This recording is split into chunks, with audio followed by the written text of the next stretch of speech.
Rain drizzled down on the cracked sidewalks of Westbridge, a working-class neighborhood where everyone knew each other's business.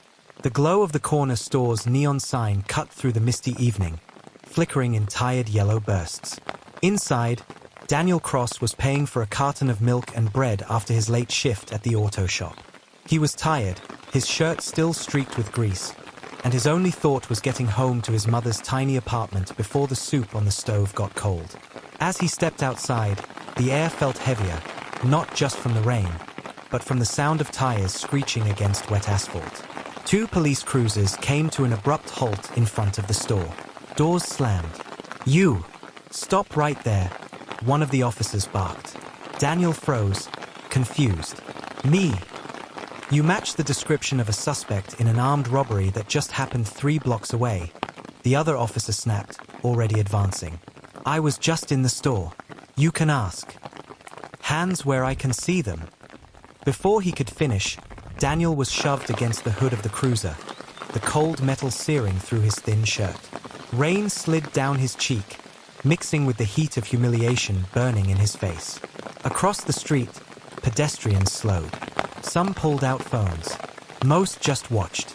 Inside the corner store, Mr. Patel, the elderly shopkeeper, rushed out.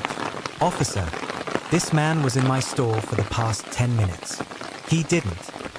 "Step back, sir, or we'll arrest you for obstruction," the taller cop warned, his tone dripping with authority.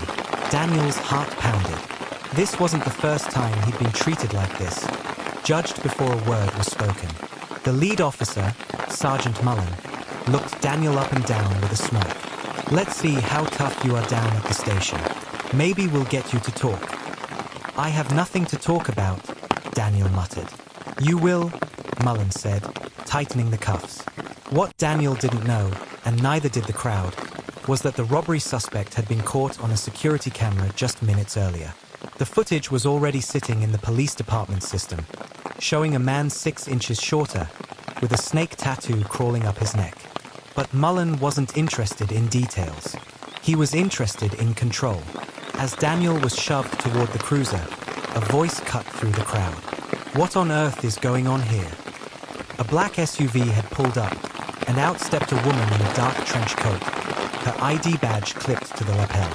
Inspector Naomi Carter of the city's Internal Affairs Bureau. The officers stiffened. "This man is Daniel Cross?" she asked sharply. "Yes," Mullen said. "Matches the suspect description." Carter's eyes narrowed. "Release him. Now." "But, now, Sergeant, before you dig yourself deeper than you already are." As the cuffs came off, Daniel rubbed his wrists. Carter turned to the officers, her voice cutting like glass.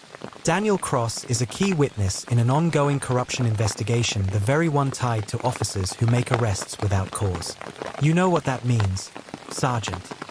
Mullen swallowed hard. "Ma, I didn't." "You did," Carter interrupted. "And you did it in front of half the neighborhood, including cameras. Congratulations, you've just become Exhibit A in your own misconduct hearing." The bystanders murmured. Phones were still recording. Carter turned to Daniel. "I'll have an escort take you home, Mr. Cross. And I'll see you tomorrow to finalize your statement." Daniel nodded, still stunned. As he stepped into the SUV, he glanced back at Mullen, the smirk gone, replaced by a pale, tight jaw. Rain continued to fall, but this time it felt different. It wasn't just water washing over the streets, it was the slow erosion of unchecked power. In the days that followed, footage of the encounter went viral. Mullen was suspended pending investigation. The department released an official apology, but for Daniel, it wasn't about their words. "It's about making sure they don't do this to the next person," he told a local reporter. On the screen, the final words appeared in stark white letters against a black background. "Prejudice thrives in silence. Speak out, and watch the walls of tyranny crumble."